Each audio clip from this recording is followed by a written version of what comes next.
Come on, hi, ready? On our way into a high-level meeting on Canada's looming crisis with the U.S., the Foreign Affairs Minister says she's bowing out of the race to replace Justin Trudeau. I was really torn about this decision because, to be frank, I think that our chances were really, really high.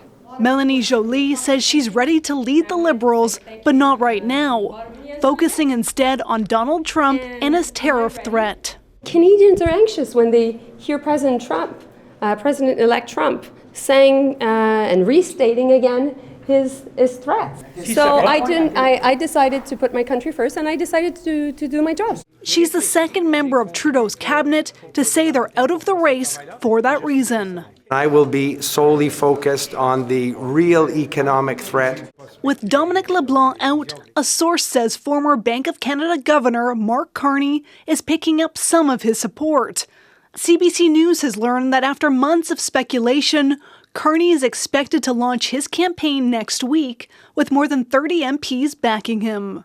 We don't have enough time, really, to build the party. BC's former Premier, Christy Clark, told CBC's The House she's considering it too, but wants a longer campaign. We're looking at the rules now before I make a final decision, but I think, we can make this work in the timeline that we've got.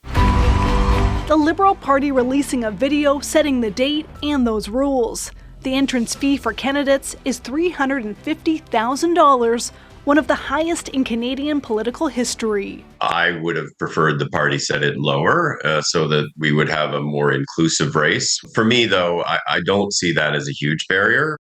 Registered Liberals voting will also now be limited to Canadian citizens or permanent residents, a change made to address concerns about foreign meddling in this process to choose the next Prime Minister.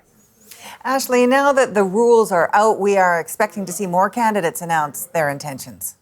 Exactly. Already 2 relatively unknown candidates have said that they're running. Others who want the job have to declare it within the next 2 weeks. One high-profile member of the party who's considered by some Liberals as a top contender, former Finance Minister Chrystia Freeland, so far has yet to announce her intentions. Ashley Burke in Ottawa. Thanks, Ashley. You saw in Ashley's piece that Christy Clark spoke to CBC Radio's The House today, her first interview since the PM announced his intention to resign. The show's host, Catherine Cullen, joins us now from Ottawa. So, Catherine, Clark's facing some controversy over whether she's really a Liberal. What can you tell us? Well, Erica, Clark calls herself a lifelong Liberal, but she publicly said she was voting for former Quebec Premier Jean Charest in the last Conservative leadership. So I asked her, how long was she a member of the Conservative Party? Never. But you voted in the race, did you not? No, I didn't. And I never got a membership. And I never got a ballot. What I did, though, I will say, Christy Clark, we reached out to the Conservative Party, who told us, in fact, that your membership was cancelled. Oh, well, why don't they come out and show my membership or my ballot? The Conservatives did, in fact, send us a screen grab they say is from their membership database. It suggests she was a member for a year. She also told me she always remained a Liberal Party member. Her team says that, in fact, she was not a Liberal member when she endorsed Charest. Okay, so where does all of this leave the race as a whole, Catherine? Well, we're still waiting for a few big names to launch their campaign. That likely includes Clark, Mark Carney, Christy Freeland as well. The field, though, does seem like it's going to be much smaller than it did even 2 days ago. And that high entry fee that Ashley mentioned in her piece means it will be difficult for too many people to join this race. It's also going to be interesting to see where the policy discussion goes. Clark told me she'd scrap what she called the Trudeau carbon tax, and several Liberals seem to be suggesting that that's their preferred choice too. Erica?